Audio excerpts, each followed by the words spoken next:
If you'd told me at my wedding that the thing to nearly destroy my marriage would cost $3 at a pharmacy and fit in the palm of my hand, I would have laughed. I am not laughing now. Well, mostly not. It started with me standing in my own kitchen at 11:30 on a Tuesday night, holding a bottle of men's lubricant that absolutely, categorically, 100% did not belong to me, while my wife slept peacefully upstairs, apparently unbothered by the small grenade she'd accidentally left in her handbag.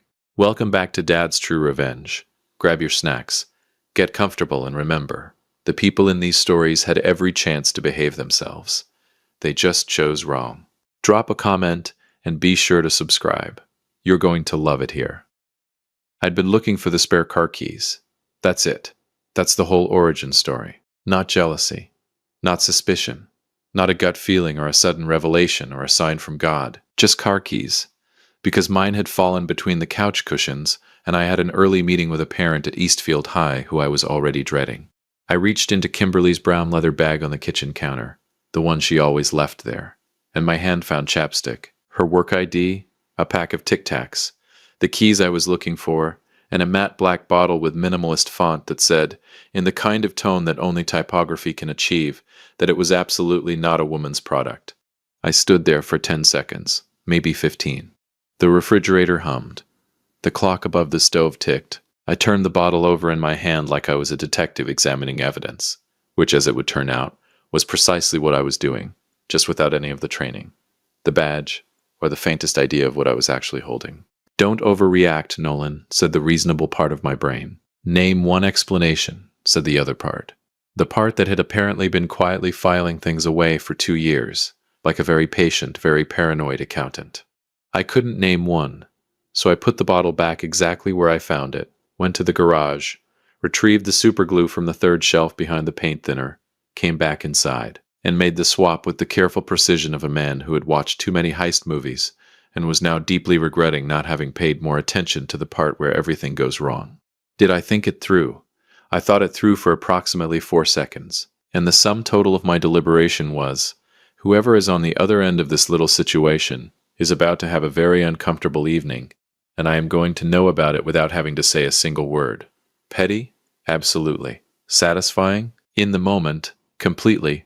Catastrophically, federally, internationally stupid? I had no idea. None whatsoever. I made pasta, went to bed, and slept like a man with a clean conscience, which is the specific kind of sleep that the universe reserves for people who are about to be proven deeply, irreversibly wrong. Let me tell you about Kimberly before I tell you what happened next, because she deserves that, and because none of this makes sense without her. Kimberly McCain was the kind of woman who made you feel like you'd been doing everything in your life at about 60% capacity. Not in a cruel way. In the way that made you want to run the extra mile, read the extra chapter, be the better version of yourself, because she was looking and her standards were quietly, devastatingly high. She was sharp and measured and funny in that particular way where the joke lands 3 seconds after she's already moved on, and you're still standing there laughing while she's reading something on her phone. We met at a professional development conference I had not wanted to attend, over coffee that tasted like it had been brewed sometime in the previous decade. She made a remark about the keynote speaker that was so precisely, surgically accurate that I laughed louder than I'd intended, and she looked at me with an expression that said she'd been waiting for someone to get it. That was 11 years ago. I'd been falling ever since. She worked at the Harwick District Courthouse as a legal compliance officer. Long hours, complicated cases, documentation she couldn't discuss, a work phone she kept separate from her personal one. I respected it. I was a history teacher. I spent my days explaining the Missouri Compromise to 16-year-olds who would rather be doing literally anything else. Her work sounded important. I never pushed. What I understand now is that she had been counting on exactly that. But there had been things. Small things. The laptop she angled away whenever I walked past. The calls she took in the garage at odd hours. Voice low, words clipped. The way she sometimes looked at me across the dinner table with an expression I could never quite read. Something between love and guilt, and a third thing I didn't have language for yet. I had filed all of it under "she's stressed at work" and kept moving. Because that's what you do when you trust someone completely. You choose not to see. I had been choosing not to see for 2 years. The bottle ended that arrangement. Day 1, after the swap, nothing. Kimberly came home at 7, kissed me on the cheek, made tea, asked about my day, ate dinner, watched television with her feet tucked under her on the couch. Normal. Completely infuriatingly normal. Day 2. Also nothing. I started to wonder if I was a paranoid idiot who had wasted a Tuesday evening and a perfectly good tube of superglue on a manufactured crisis. Day 2 was the last day of my old life. I just didn't know it yet. Ralph Lewis caught me in the hallway outside room 114 on day 2 morning, 3 minutes before first bell. Ralph taught biology 2 doors down, had the energy of a man who had consumed an entire pot of coffee and was looking for somewhere to put it, and possessed the social awareness of a golden retriever, which is to say, absolutely none, deployed with tremendous warmth. He stopped, pointed at my face, and said, "Something's wrong with you."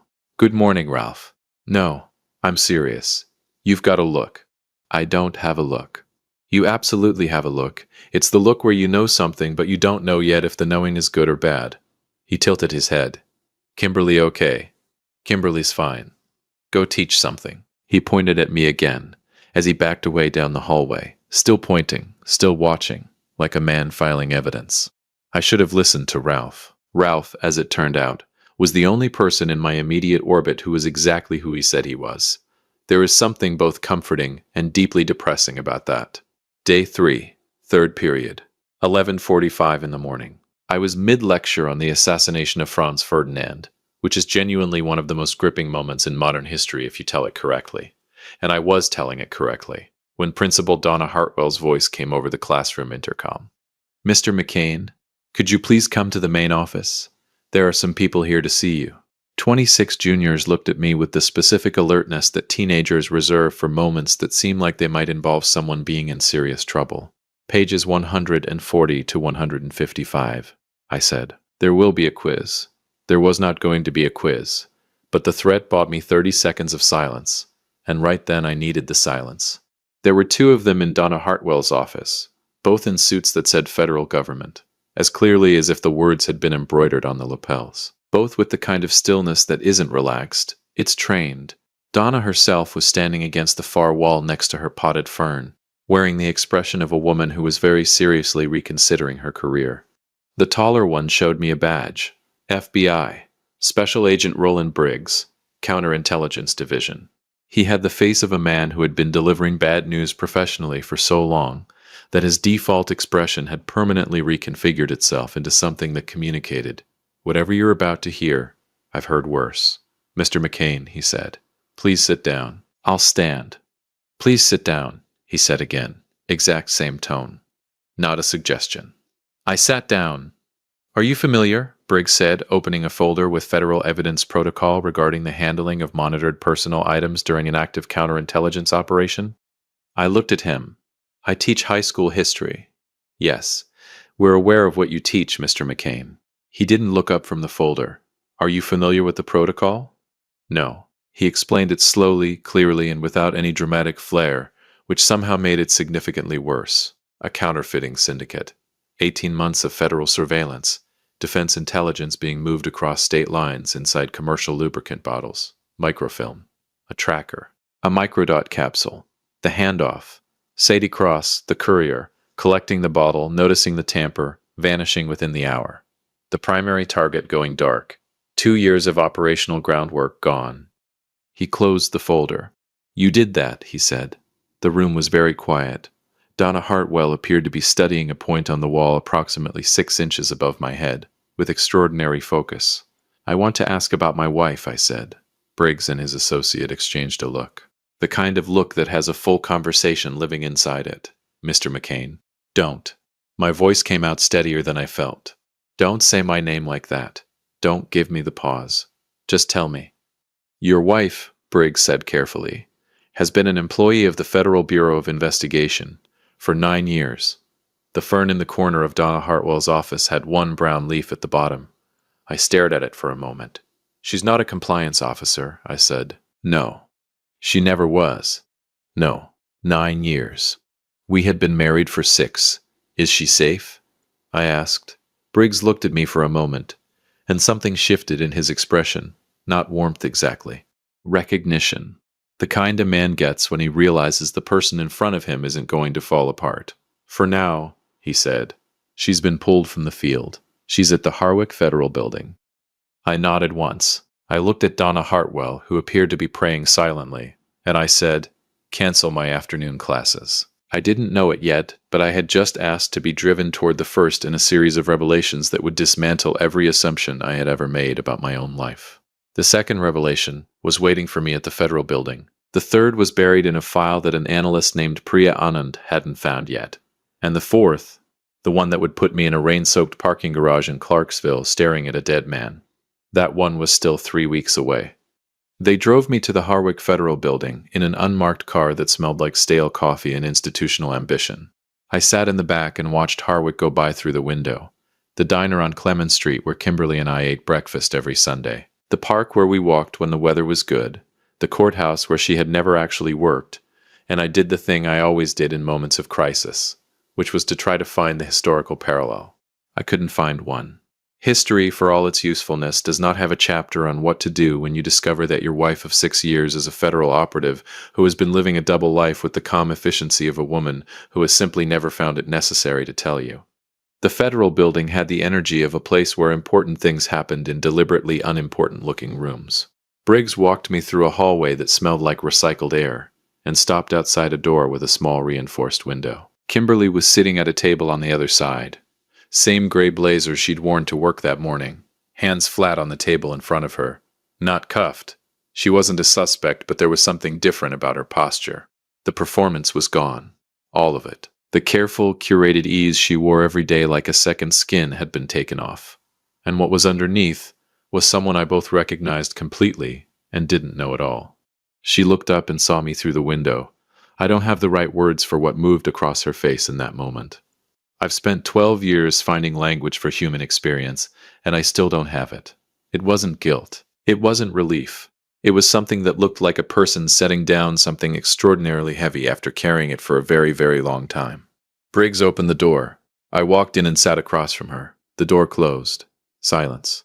Then Kimberly said, "I'm sorry." "How long?" I asked. "Since before we met. Were we—" I stopped. Started again. "Was any of it?"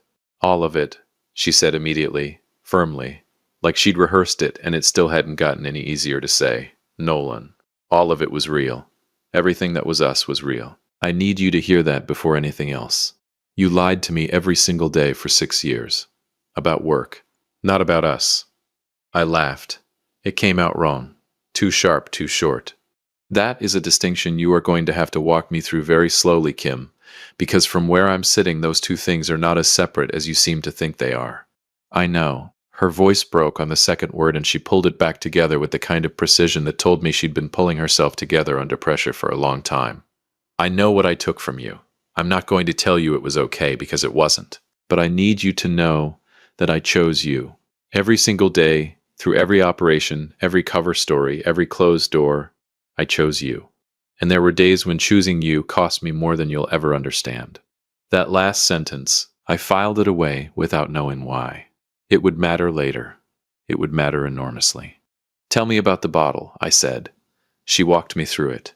The syndicate. The microfilm operation, the controlled handoff she'd been running for months.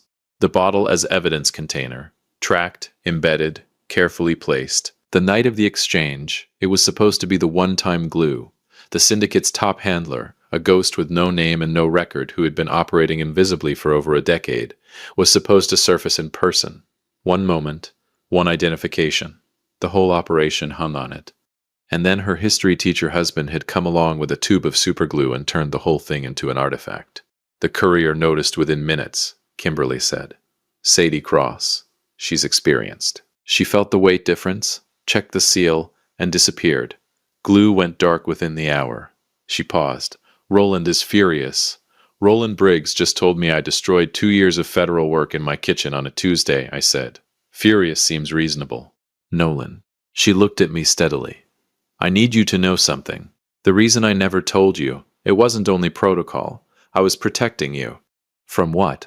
A pause. That same careful door closing behind her eyes that I'd seen once at the Federal Building, when I'd asked about glue. "That's classified," she said quietly. 2 times now. Two questions about the same shadow. Two identical doors closing just a fraction too smoothly. I was a history teacher, not an agent, but I had spent 12 years teaching people how to read what isn't said. And what wasn't being said was filling the room. Briggs came back in 20 minutes with analyst Priya Anand, a compact, precise woman in her early 30s, who gave the impression of someone who had read every file in the building and remembered all of them. She laid out the situation with the efficiency of a surgeon. The syndicate knew Kimberly's cover was compromised. They were watching her known associates. That meant me. Witness protection was on the table. Disappearing was on the table. Or, Briggs said, you help us rebuild. Help you how? You're uncatalogued. They don't have your face, your voice, your profile. You're the one clean asset we have left. He let that sit for a moment. A history teacher from Harwich, Tennessee, is the last person anyone would look at twice. That is genuinely the most backhanded compliment anyone has ever paid me. Briggs did not smile. I don't think Briggs had smiled since approximately 2009. It's not a compliment. It's a tactical assessment. I looked at Kimberly. She was looking at the table again. That habit she had when she was managing something she didn't want visible on her face. Kim. She looked up. Is this a good idea? A long pause, the longest since I'd walked in. And then, no, it's a terrible idea. Another pause. But I think you should do it. Which was, I reflected, the most honest thing she had said to me in 6 years. And somehow, coming from her, it was enough. I turned back to Briggs. Tell me what I need to do. I didn't know it yet, but somewhere across town, Priya Anand had already gone back to her desk and pulled up a secondary background thread on me. A routine procedure, she'd said. What she found on that thread was not routine. She hadn't told Briggs yet. She was still staring at her screen, going very still, deciding how to say it. They sent me to the Hollow 3 days later, a safe house in rural Arkansas that looked from the outside exactly like what it was supposed to look like. A forgettable farmhouse 40 minutes outside of nowhere with a gravel driveway and a porch light that flickered. Inside it was significantly less forgettable. Inside it was 3 weeks of crash course tradecraft, delivered by 2 instructors who communicated primarily through sighs and the occasional expression of barely contained professional disappointment. I learned how to surveil without being surveilled, how to make contact without leaving a trace, how to listen in a conversation for the thing beneath the thing being said, which, as it turned out, was not entirely unlike teaching teenagers who didn't want to be in class. You learn to read what the body was doing when the mouth was performing. Ralph Lewis texted me 3 times during those 3 weeks. The first said, "Told you." The second said, "Donna told me about the FBI guys. You okay?" The third said, "If you're in witness protection, you could have just said so, man." I did not respond to any of them. This was, professionally speaking, correct procedure. It was also the hardest thing I did in Arkansas. Kimberly and I spoke twice, short, monitored calls. She sounded like herself, careful and warm and funny in that devastating way. But there was something underneath it that was new. Or maybe it wasn't new. Maybe I was finally hearing something that had always been there, now that I knew what I was listening for. On the second call, right before she hung up, she said, "Nolan, when this is over, I'm going to tell you everything, every single thing, and then you can decide." Decide what? Whether any of it changes anything. I thought about that for a long time in the dark of the Arkansas farmhouse. About whether love can survive the discovery that the person you love has been a different person than you thought. About whether the map being wrong means the territory has changed. About whether 6 years of real mornings and real dinners and real laughter can be retroactively made false by the existence of a separate parallel truth. I didn't have an answer, but I was going to Memphis to find one. Aldermore Antiques sat on a quiet street in Memphis like a building that had decided, decades ago, to simply outlast everyone around it. 3 floors of curated European antiquities, brass door handles, the smell of old wood and older money. Karsten Moll had run it for 11 years. Legitimate on every surface, meticulous about the surfaces. The kind of man who understood that the best cover is one that doesn't feel like a cover at all, because it's mostly true. I walked in on a Thursday afternoon wearing a jacket I didn't own and a backstory I'd memorized the way I memorized lesson plans. Thoroughly, clinically, and with the specific fear of a person who knows that blanking in the middle will have consequences. Moll was behind the counter examining a small bronze figure with a loop. He was exactly as described. Mid-40s, well-dressed, the kind of handsome that comes with money and patience. He looked up when I came in with the polished ease of a man who had assessed and categorized me before I'd taken 2 steps through the door. "Looking for anything specific?" he asked. German South African accent, just a trace of it. Smooth. "A friend recommended you," I said. "Said you sometimes carry pre-war German cartography, maps, survey documents, that kind of thing." A pause so brief most people would have missed it. I didn't miss it. "We occasionally do," he said. "What period?" "Early 20th century. My area of interest is documentation of territorial changes post-1918. I held his gaze, the kind that got reclassified. Another pause. This one lasted exactly the right amount of time. "Come back Saturday," he said. "I may have something for you." I nodded, looked at the bronze figure, said something appreciative about its provenance, and left. Outside on the street, I walked 2 blocks, turned a corner, and stood against a brick wall for approximately 30 seconds, breathing like a man who had just diffused something. I had made contact. The chain was moving again, and somewhere above me in an FBI operations room in Nashville, Roland Briggs was watching a dot on a screen. And for the first time in 3 weeks, something in his chest had loosened slightly. What nobody in that operations room knew, what Priya Anand had been trying to find the right moment to say for 2 weeks, was what she had found in that secondary background thread. She told Briggs the night I came back from Memphis. I was debriefed, released to the safe house, and was eating a sandwich when my handler knocked on the door and told me Briggs needed me back at the Nashville field office. Now, Priya Anand was waiting in the briefing room. She looked like someone who had been carrying a piece of information that was too heavy to hold alone, and had finally decided she couldn't hold it anymore. "Mr. McCain," she said, "I need to ask you about your father." "My father died in a car accident," I said, "when I was 12. "Yes," she said carefully. "That's what the record says." The room got very quiet. "Before you became a teacher," she continued, setting a file on the table between us, "you worked as a government archivist, fresh out of college, for 14 months. "That's right. During those 14 months, you cataloged and handled a classified batch of defense documents. Documents that went missing approximately 6 weeks after your tenure ended." She paused. "The syndicate, Glue's network, has believed for 11 years that you either took those documents or that you know where they are. That belief is the reason this operation exists." Another pause. "Kimberly was originally assigned to get close to you and find out which." I sat with that for a moment. 6 years. She had been assigned to me. She had come to that conference, drunk that bad coffee, made that perfectly calibrated remark about the keynote speaker, and all of it had been, at the start, at the very beginning, a job. "She fell in love with you," Priya said quietly, as if she could read the calculation happening on my face. "She buried her original report. She never filed her findings. She's been protecting you from both sides, from us and from them, for 6 years. She met my eyes. That's why she wouldn't tell you who Glue was. She knew that if you knew who he was, it would break something she couldn't fix." "Who is he?" I asked. Priya opened the file and turned it toward me. I looked at the photograph for a long time. My father was 67 years old. He had more gray in his hair than I remembered, but I didn't remember much. I'd been 12, and he'd been, as far as I knew, dead for 26 years. He looked calm in the photo, unhurried. The kind of calm that doesn't come from peace. It comes from the absolute certainty that you are the most dangerous person in any room you enter. "Edgar Finch," Priya said, "known to his network as Glue." She paused. "Your father, Mr. McCain." I said nothing for a very long time. "The documents," I finally said. "Where are they?" "We believe he hid them in a storage unit registered under your childhood home address in Harwick. He planted them there before he disappeared.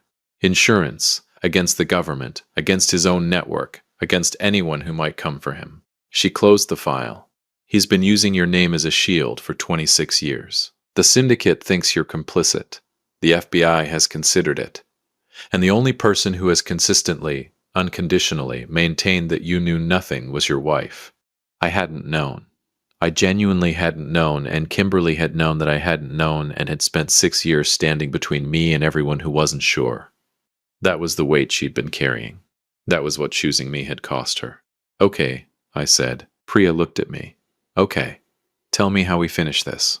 The final operation took 9 days to set up and 40 minutes to execute. Mole had moved up the chain exactly as planned, passing my name and profile to someone who passed it further, and that person to someone further still, until the request landed on the desk of a man who had not shown his face in years, and apparently decided after all this time that he wanted to see his son. Maybe that tells you something about Edgar Finch. Maybe it tells you everything. The riverside parking structure in Clarksville was cold and brutalist, and smelled like exhaust and rain. I stood on level 3 at 11:45 at night, with a wire under my jacket and 2 FBI teams in position on levels 2 and 4, and I waited. I had been told to expect one contact. I had not been told it would be him directly. That particular piece of information had been withheld from me, presumably because everyone involved had correctly assessed that I would have had significant feelings about it. He came alone, or appeared to. He was tall.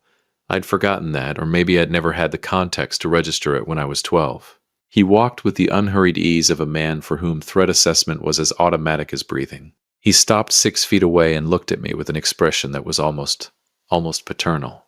"Nolan," he said, "you're supposed to be dead." I said, "I've been many things." He almost smiled. Dead was convenient for a while. 26 years of convenient. "You turned out well," he said, as if this were a normal observation between a father and son meeting for the first time in over 2 decades, in a parking garage, surrounded by federal agents. "History teacher. That's good. You always liked stories." "I teach history," I said. "Not stories. There's a difference." "Is there?" He tilted his head slightly. "I found they're largely the same thing. The version that wins is the one with the most convincing narrator." "The documents are in the storage unit on Kellner Road," I said. "The FBI already has them. It's done." Something shifted in his expression. Not panic. Not even surprise, really. More like a man who had been playing a very long game and had just watched the board tip. "She told you," he said quietly. "She protected me," I said. "For 6 years. From you, from your network, from the people who thought I was part of this. She stood between me and all of it, and she never told me because she knew it would." I stopped, steadied. "It doesn't matter. It's over." A long silence. Rain on the concrete outside. The distant sound of the river. "I wondered when you'd find your way here," he said finally. The line was delivered with the ease of a man who had been saving it. I recognized the instinct. It was mine. The perfectly timed remark. The calibrated exit line. I'd apparently inherited it. "I know," I said. "That's why I came." I stepped back. 2 FBI agents came out of the shadows on either side. Edgar Finch, glue, the man nothing had ever stuck to, put his hands up with the calm of someone who had always known this was the only ending available, and had simply been postponing it. From the shadows to my left, where she had absolutely not been authorized to be, Kimberly stepped out. She was in a jacket I recognized from our closet at 11 Briarwood Drive. She looked at the man in handcuffs for a long moment with an expression I had no name for. He looked back at her. "You broke protocol," he said. "Coming here." "I broke protocol the day I filed a false report to protect your son," she said. This seemed relatively minor by comparison. He almost laughed. Almost. Then Briggs was there, and the moment was over, and Edgar Finch was being walked toward a waiting vehicle with the careful, unhurried steps of a man going somewhere he was never going to leave. Kimberly stood next to me, and we watched until the vehicle was gone. "Sadie Cross," I said. She was his the whole time. From the beginning. She never actually disappeared. She walked straight back to him and told him the operation was compromised. He spent 2 weeks deciding whether to run or surface. A pause. "He surfaced because of you. He wanted to see me." Yes, I thought about that. About a man who had faked his own death and built a criminal empire and stayed invisible for 26 years, and then walked into a parking garage because he wanted to look at his son. About whether it said anything at all. History, I had told my students 1,000 times, is not a collection of facts. It's a collection of choices. And every choice, no matter how buried, leaves a mark on everything that comes after it. I was going to have to figure out what to do with that. Edgar "Glue" Finch was arrested, processed, and charged with 11 federal counts, including espionage, racketeering, and conspiracy. Nothing stuck to him for 26 years. Everything stuck to him now. The defense documents were recovered from the storage unit on Kellner Road, exactly where Priya Anand had said they'd be. Nolan McCain, me, was formally cleared of all suspicion and issued what amounted to a federal apology, delivered in the tone of someone who was very sorry, but also fairly busy. Kimberly resigned from the FBI 2 weeks after the arrest. She didn't make a big thing of it. She came home to 11 Briarwood Drive on a Wednesday evening, put her bag on the kitchen counter, and made tea. We sat at the kitchen table for a long time. Two people who had been lying to each other for entirely different, entirely devastating reasons. Two people who had chosen each other, repeatedly and at considerable cost, even when they couldn't say so out loud. "I need to ask you something," I said. "Okay." The conference, where we met, the bad coffee, the remark about the keynote speaker. I looked at her. Was any of that at the start? Was any of that the assignment? She was quiet for a moment. "The conference was the assignment," she said. "Everything after the first 30 seconds was not." "What happened after 30 seconds? "You laughed," she said, too loud, completely unguarded, like nobody was watching. "And I thought—" She stopped, a small, complicated smile. "I thought, that man has no idea how to be anyone other than exactly who he is. And I hadn't been around someone like that in so long I didn't know what to do with it." The kitchen was very quiet. Outside, Harwick went about its evening. On the counter, next to the bag, there was a bottle. A small, matte black bottle with minimalist font. I didn't know how it had gotten there, and I didn't ask. Maybe Kimberly had put it there deliberately. Maybe it was a reminder. Maybe it was her particular devastating sense of humor finally surfacing after 6 years of careful management. Neither of us moved it. Neither of us laughed. But almost, we did. If you like this story, join our community by hitting that like button and subscribing for more real, raw, and family-centered stories. And as always, thank you for being a part of this sphere.